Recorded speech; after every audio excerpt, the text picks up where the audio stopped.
And tonight we are hearing from a King 5 political analyst who was just feet away from the president for that moment.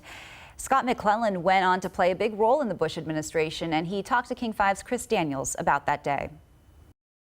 So as a principal deputy press secretary, oftentimes I would also be traveling, but I'd be embedded with the White House press corps. So we arrived at M.A.E. Booker Elementary School and got situated in the filing center. I moved into the library where the president was going to come and make remarks shortly after reading with the second grade classroom. I get a page, and it was very straightforward. It said, CNN is reporting a plane has hit the World Trade Center.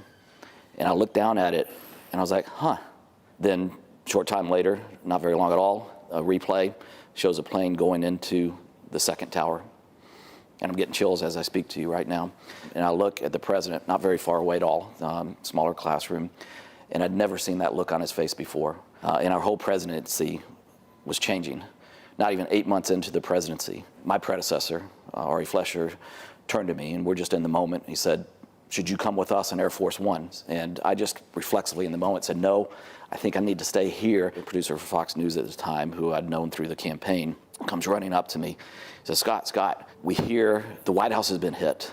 And that was probably the first moment that it really got even more personal for me, knowing staff back at the White House were there, knowing that my oldest brother was a member of the president's senior team and a member of the Council of Economic Advisors, worked in the executive office building. And we see on the TV that it was actually the Pentagon that had been hit. You're thinking the most secure building probably in the world has now been hit by a plane. How did some of those decisions get made? You know, the president had left, but that day he made it clear, this is our priority, responding to what happened on 9/11, and that we are a wartime presidency now. And then the next morning, that was a whole nother story, trying to get the White House press corps back to the White House. Because weren't they separated? I mean, the planes were all grounded, one. Our advance guy there on the ground said, hey, got a Suburban, and we all took turns driving. This kind of big truck with kind of a crane on back comes driving by, and it's just a quiet moment. I just kind of look out the window, half awake, half asleep,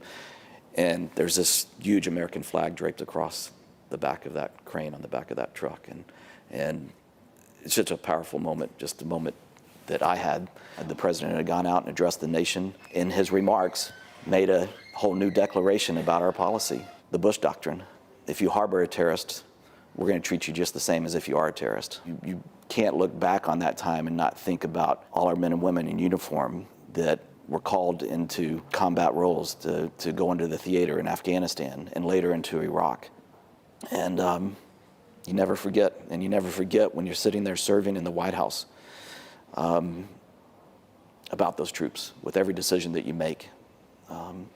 Not me, but the president makes, with every decision the president makes, and that everything you're called to do. It definitely seemed like there was the rally around the flag principle, yeah, that people were more unified about going to war.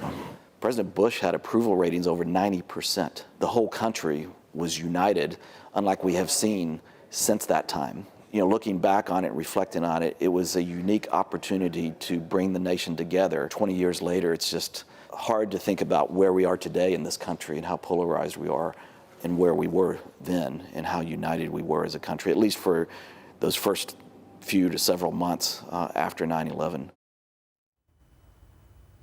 And if you text the word Scott to the number that you see here on your screen, 206-448-4545, we will send you a link to the full interview, including a really emotional story about the president visiting American troops at Walter Reed Hospital. We hope you'll text that number and you'll get a little bit more from Scott.